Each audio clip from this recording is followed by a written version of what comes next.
Hi everyone, my name is Ritika Goswami और आज के वीडियो में मैं बात करने वाली हूँ about a very very very serious and sometimes very very frequently asked question in chemistry की what is the difference between molarity and normality. ठीक है, तो टॉपिक का आइडिया है मोलैरिटी एंड नॉर्मेलिटी को डिफ्रेंशिएट करने का without using any bookish language. वो ग्राम इक्विवेलेंस को यूज़ मैं नहीं करूँगी यहाँ पे, ठीक है, बट स्टिल टू नो कि डिफरेंस एग्जैक्टली क्या होता है। ठीक है, सो लेट्स अंडरस्टैंड मोलैरिटी हमारी क्या होती है। मोलैरिटी होती है number of moles in 1 litre, यानी कि अगर मैं बोलूँ we have a 2 molar solution, यानी कि 2 moles in 1 litre. If I say 3 molar solution it means 3 moles in 1 litre. If I say 0.5 molar solution means 0.5 moles in 1 liter. Okay, now what is the meaning of 2 normal? Okay, if I write 2 normal or 3 normal and 0.5 normal, what is the meaning of this? और कब molarity और normality same हो जाती है? Let's discuss that case. ठीक है, alright.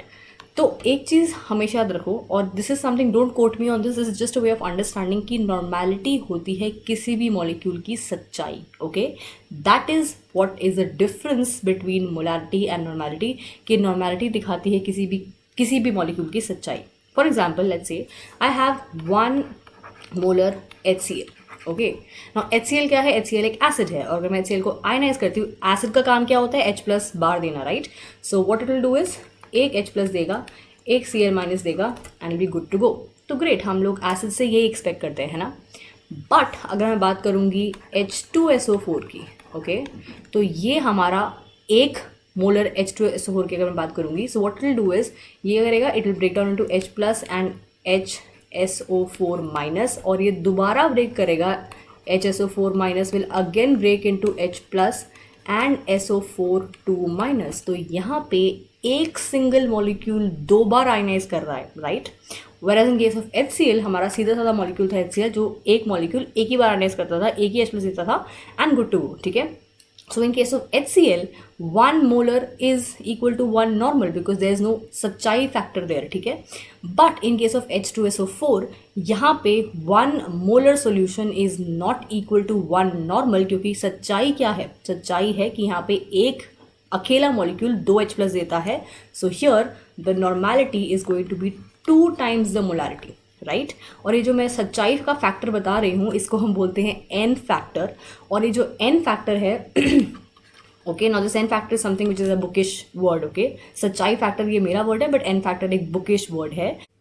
तो ये जो सच्चाई का फैक्टर है ये हम लोग फाइंड आउट कर सकते हैं 3 वे से। 1 is in case of redox reaction, जैसे हम बात करेंगे लेट्स से KMnO4 की। ठीक है, सो MnO4- gets converted into Mn2+। तो जो भी हमारा इलेक्ट्रॉन एक्सचेंज हुआ that is an factor in this case. तो यहाँ पे हमारा Mn की जो ऑक्सीडेशन स्टेट है वो +7 है, और यहाँ पे ये +2 हो गई है।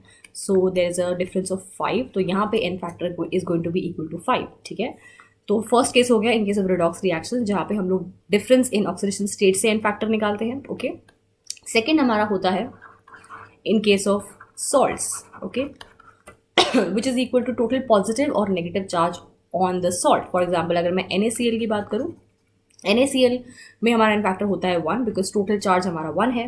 CaCl2 में हमारा हो जाएगा N factor 2 because total charge 2 है। AlCl3 of course you can guess, not that difficult, हो जाएगा हमारा 3 बिकॉज टोटल चार्ज हमारा है 3। And the last one is second हमारा था सॉल्ट, ओके, इलेक्ट्रोलाइट्स के ऊपर, एंड थर्ड है हमारा on the basis of acids और बेसिस, जो हमने अभी डिस्कस किया। ठीक है, डाइप्रोटिक एसिड है, यानी कि 2 बार जैसे कि हमारा H2SO4 था, तो in that case the N factor is going to be okay 2। In case of NaOH which is a base, एक ही बार OH निकलेगा एक मॉलिक्यूल में से, तो N factor is going to be 1 and so on. This was simply the difference between normality and molarity, and in many cases where you can see कि हमारा n factor 1 है, in that case molarity and normality is going to be same, and that's all for today.